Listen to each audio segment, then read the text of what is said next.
Adem Bona has been one of the most encouraging players during the Sixers tank fest. The last 12 games, he's averaging 13.1 points, 7.9 rebounds, and 2.3 blocks per game. The defense is better with him on the court. 122.5 defensive rating in 304 minutes. Meanwhile, in the 469 minutes he's been off the court, the Sixers' defensive rating goes up to 126. Something that makes me excited is off the court, his teammates consistently rave about his work ethic. Kai Carlin wrote a great article about this about a week ago. He asked Lonnie Walker about what stands out in Bona's game, and he stated his work ethic. I mean, the times that I'm in the gym at night, he's in the gym. We see each other every single night when we're both in the gym, and he works terrifically hard, and his energy transfers onto the game, onto the court as well,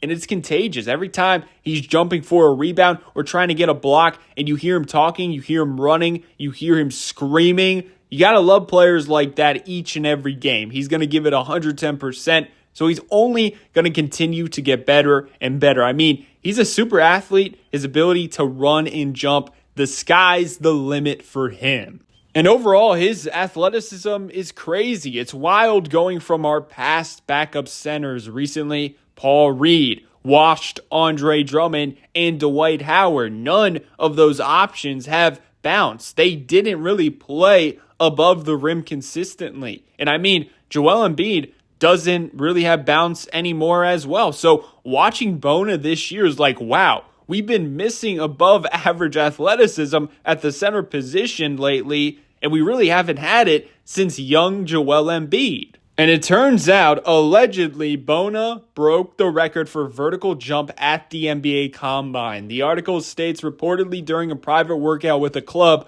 Bona broke the record for vertical jump, exceeding Keon Johnson's record 48-inch jump back in 2021. And I'm going to be real, based on what I've seen so far this year, his leaping is out of this world. I don't think that the source was lying. And on the film, it checks out. Here's one of my favorite plays from him this season. He receives the pass. Everyone on the Bucks believe he's giving it right back to Oubre. He senses that, uses it to his advantage, and then he skies in the air, finishing over Giannis and Brook Lopez, two of the best protectors in the sport. That's also a play where you go, oh, this dude isn't just making plays because he's an athletic freak. That took some thought, and maybe he noticed in the film defenders aren't really respecting him in that scenario. I got to be aware of it next time, and that's how that play opened up. But you also see the vertical defensively. Brunson, one of the smartest players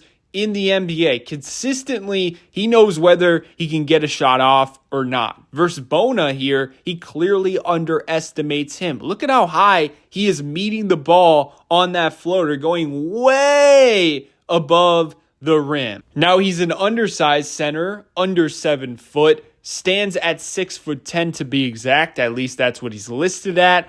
So at times he might get bullied on the glass against bruisers, but that also means he has quicker feet than most centers, giving the Sixers a ton of flexibility moving forward with him in the lineup. I mean, look at his pickup point versus Peyton Pritchard. I'm sure Pritchard was like, are you kidding me? So he went right at him, quick burst, fakes the drive, Bona stands his ground, and allows his length to take over. Basically a 7'4" wingspan. Very impressive play right there. Another situation where Peyton Pritchard knows how to get his shots off pretty much against anyone. So if you block his three-pointer, you got to give him props. Now, if you put enough size next to him, you can certainly run switch everything lineups for short minutes. He's guarding Keontae George on the perimeter this time.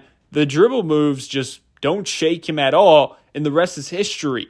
Elite quick guards are probably going to get the better of him, of course, but against middle-tier guards, he holds his own and most of the time will force them into a contested shot. Now, one of his most underrated skills that you wouldn't expect from his archetype is he has nice form at the free throw line. Post All-Star break, he's shooting 71.8% from the free throw line. Overall, for the season, he's shooting 67.5%, but just the eye test, I really like what I'm seeing. Usually guys that play like him don't have any touch, like Andre Drummond. When he shoots a free throw, I have zero hope of it going in. With Bona, I trust him to at least make one. And I think that will only improve as he goes on because his form is very, very nice. Now, my question to you guys is, do you think he has starting center potential? Leave your answer in the comment section below. I think on a championship team, he's going to be best served